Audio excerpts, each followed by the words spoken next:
BJP के सबसे प्रसिद्ध और सबसे पॉपुलर नेता योगी आदित्यनाथ हैं। वक्फ बोर्ड अमेंडमेंट बिल के बारे में ये जी जो अभी संसद का जो सत्र चल रहा है उसके अंदर ये पारित होने की पूरी संभावना है। 5 तारीख को यानी कि आज ये पास हो सकता है। इसकी पूरी अटकलें लगाई जा रही हैं कि मोदी सरकार 40 के आसपास कुछ चेंजेस करने जा रही है।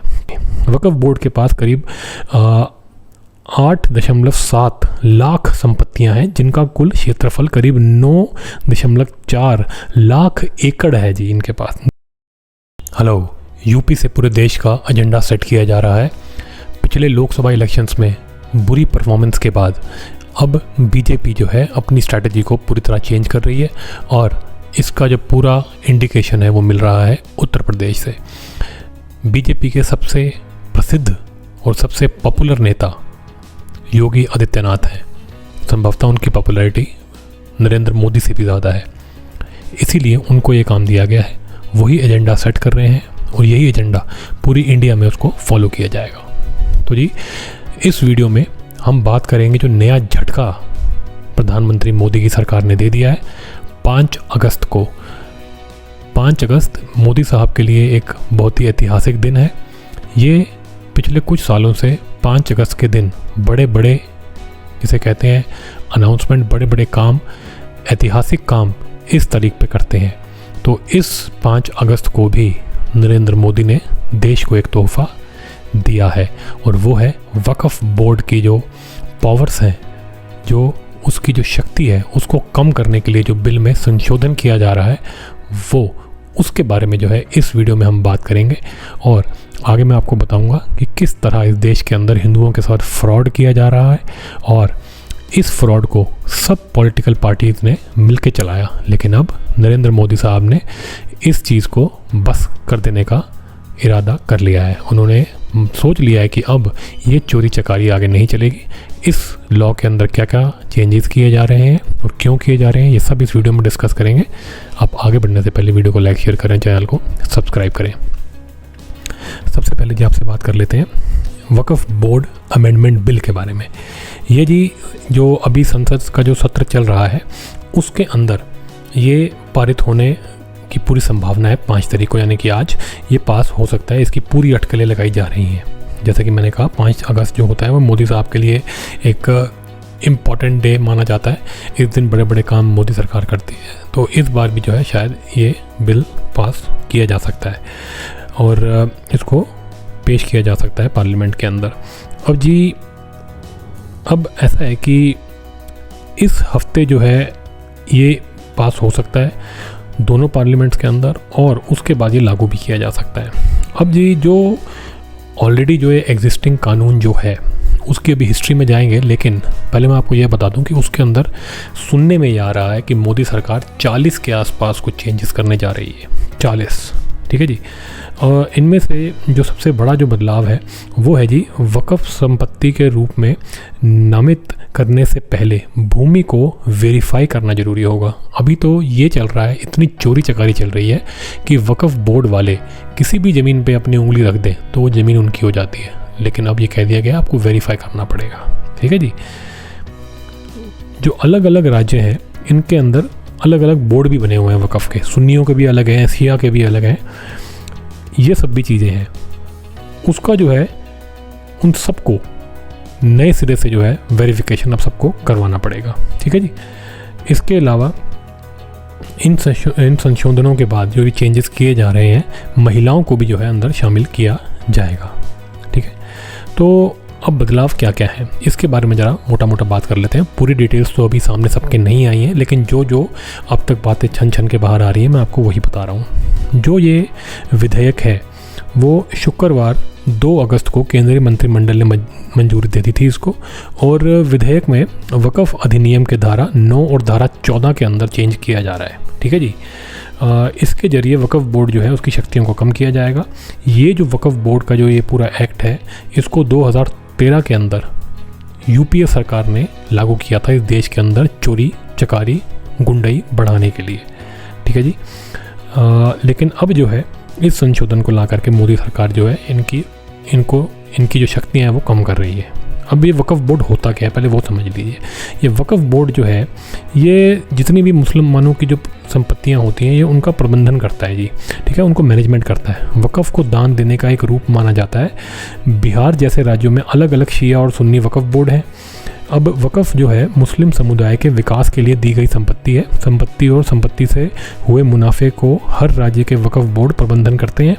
1954 में जवाहरलाल नेहरू ने इस अधिनियम को पारित किया था। सरकार ने 1964 में केंद्रीय वक्फ़ परिषद की स्थापना की थी और 1995 में प्रत्येक राज्य और केंद्र शासित प्रदेशों में वक्फ़ बोर्ड का गठन की अनुमति देने के लिए कानून में संशोधन किया गया था। ठीक है जी। वक्फ़ बोर्ड यह सुनिश्चित करने के लिए जिम्मेदार है कि वक्फ़ संपत्तियों के उत्पन्न आय से उपयोग मुस्लिम समुदाय के विकास के लिए क्या किया जाए। तो जी मुस्लिम जो समाज है जो कि बहुत ही एक अच्छा प्रबुद्ध और बड़ा ही जैसे कहते हैं देश के दुनिया के विकास में एक योगदान देने वाला समाज है, तो इस वजह से इनके उत्थान के लिए ये वक्फ़ बोर्ड बनाया गया है। ये पूरी दुनिया के अंदर बहुत कंट्रीब्यूट करते हैं उनकी ग्रोथ के अंदर और उनकी डेवलपमेंट के अंदर, इसलिए इस वक्फ़ बोर्ड को बनाया गया था। इस वक्फ़ बोर्ड को चीचा ने बनाया था, जवाहरलाल नेहरू ने, और चीचा के बाद चीचा के जितने भी आगे वंशज आए मक्कार, उन सब ने इस वक्फ़ बोर्ड को आगे आगे और बढ़ाया और 1995 के अंदर नरसिम्हा राव ने इसके जो है दांत और नुकीले कर दिए। तो ये है जी इसका मेन, बेसिकली मुसलमानों को जो है उनकी बढ़ोतरी के लिए ये बनाया गया है। बेसिकली उनको चोरी चकारी और लूट मचाने के लिए ये लाइसेंस दिया गया है।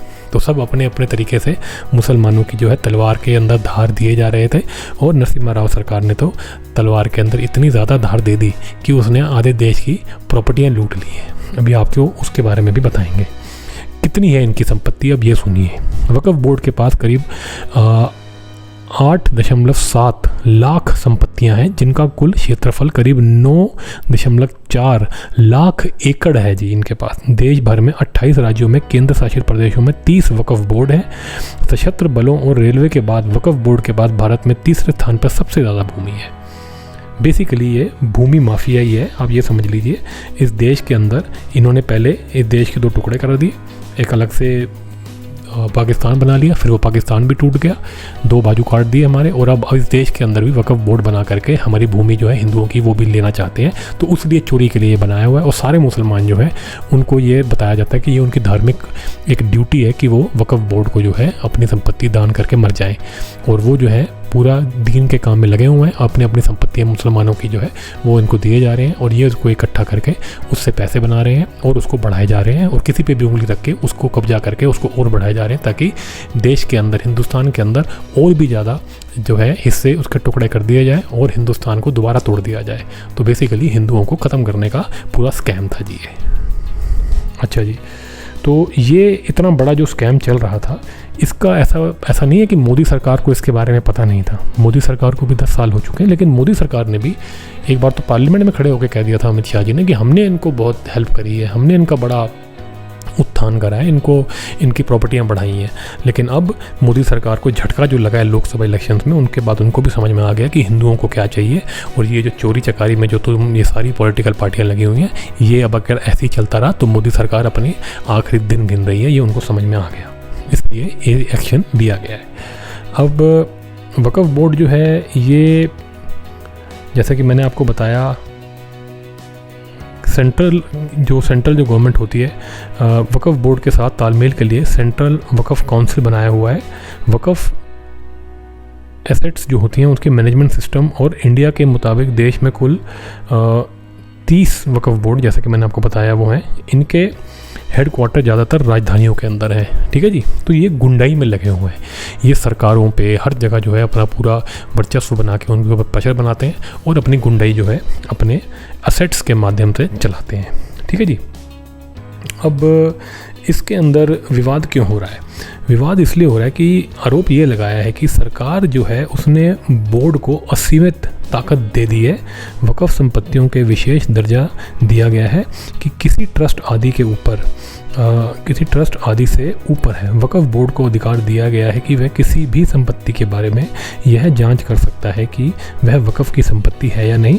अगर बोर्ड किसी संपत्ति को अपना कहते हुए दावा कर दे तो इसके उलट साबित करना काफ़ी मुश्किल हो सकता है। वक्फ़ एक्ट का सेक्शन 85 कहता है कि इसके फैसले को हाई कोर्ट या सुप्रीम कोर्ट में भी चुनौती नहीं दी जा सकती।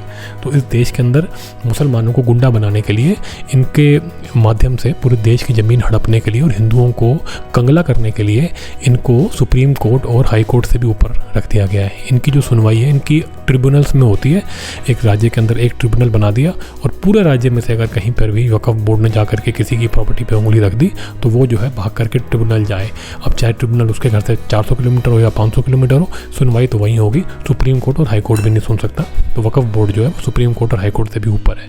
इनको अपना बाप बना करके बिठा रखा था। अब जी कई मामले आते रहे हैं, इनसे पंगे जो ये डालते रहते हैं।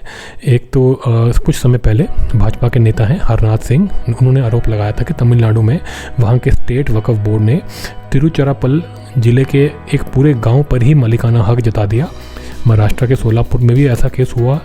उसके बाद उत्तर प्रदेश में भी वक्फ बोर्ड ने बड़े पैमाने पर संपत्तियों पर दावा जताया है, जिसके बाद योगी सरकार ने आदेश जारी की वक्फ की सारी संपत्ति की जांच होगी। ये बात साल 2022 की है, लेकिन सर्वे के नतीजे सामने नहीं आ सके हैं। तो ये पॉलिटिक्स तो अंदर भी चल रही है और इसमें कोई बीजेपी कोई पाक साफ नहीं है, जैसे इनके शब्द होते हैं पाक साफ, कोई दूध की धूली नहीं है। बीजेपी ने भी इनको जो है पूरा इनको पालन पोषण इनका करा है, लेकिन अब बीजेपी को समझ में आ गया कि अब वोट चाहिए तो वो काम करने पड़ेंगे जो कि सनातन के हित में हो, हिंदुओं के हित में हो और देश के हित में हो। ठीक है जी। अब एक चीज़ मैं आपको और बताता हूँ इसके अंदर, वक्फ बोर्ड जहाँ भी कब्रिस्तान की घेराबंदी करता है अक्सर उसके आसपास की ज़मीन को भी अपनी संपत्ति करार दे देता है। कानून ये ज़रूर कहता है कि प्राइवेट प्रॉपर्टी पर वक्फ अपना दावा नहीं कर सकता, लेकिन ये तय होना मुश्किल रहता है कि कोई संपत्ति निजी है या नहीं। ज़मीन के पक्के कागज़ ना होने पर दूसरी पार्टी की प्रॉपर्टी चली जाती है, जबकि वक्फ को अपनी बात साबित करने के लिए कोई कागज़ नहीं देना पड़ता। तो अगर आपकी किस्मत ख़राब हो तो वक्फ गुंडा जो है वो आ करके आपके ऊपर उंगली रखेगा और आपको अपनी प्रॉपर्टी देनी पड़ेगी। वक्फ के अंदर 7 लोग बैठते हैं, उसके अंदर इनका एक मस्जिद का मौलाना भी बैठता है।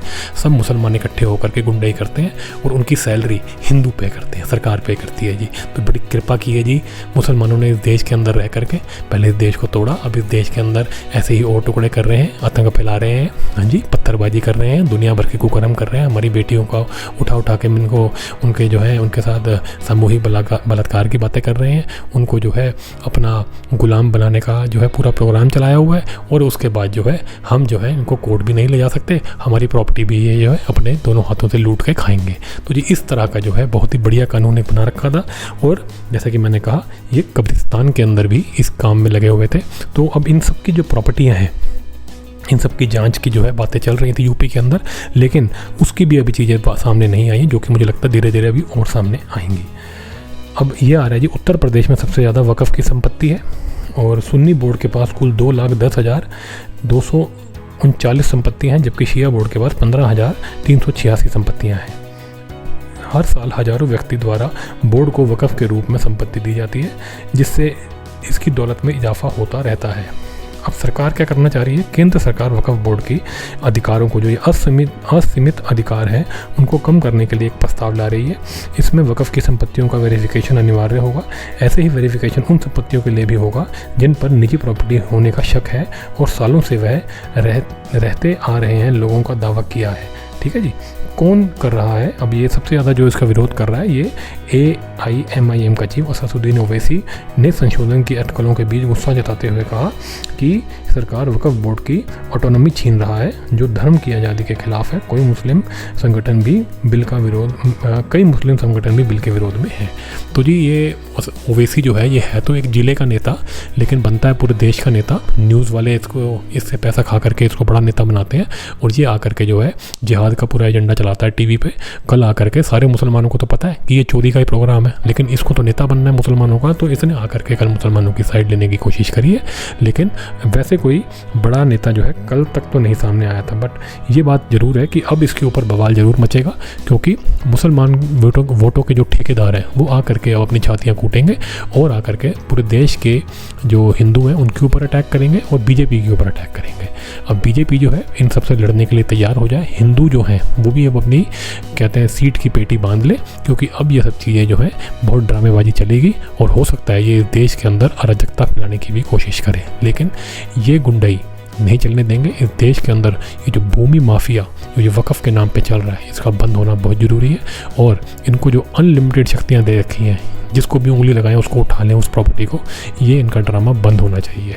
ये इस माध्यम से, वक़्फ़ के माध्यम से भारत देश के टुकड़े करना चाहते हैं, इस देश को दोबारा से हिंदुओं से छीनना चाहते हैं। ये पूरा एक इस्लामिज़म का एक पूरा एक जिसे कहते हैं षड्यंत्र है। और मोदी सरकार जो है इसके ऊपर अब सीरियसली काम करती हुई नज़र आ रही है। तो देखते हैं जब क्या होता है। हमारा तो मानना ये है कि ये वक़्फ़ का जितना भी ड्रामा है इसको ख़त्म किया जाए, इनकी सारी प्रॉपर्टियाँ जब्त की जाएँ और सारी देश को वापस कर दी जाए। मुसलमानों का जो भी इनकी प्राइवेट प्रॉपर्टियाँ जो हैं उसके ऊपर जो ये बैठ करके जो है ये धांधली से उसके ऊपर कब्जा करके बैठे हैं, उन सब की जांच हो और पता लगाया जाए कि कितनी जायज़ प्रॉपर्टियाँ और कितनी नाजायज़ प्रॉपर्टियाँ हैं, और इन सब को जो है धीरे धीरे करके वापसी सरकार के कंट्रोल में लाया जाए और हिंदुओं के कंट्रोल में लाया जाए।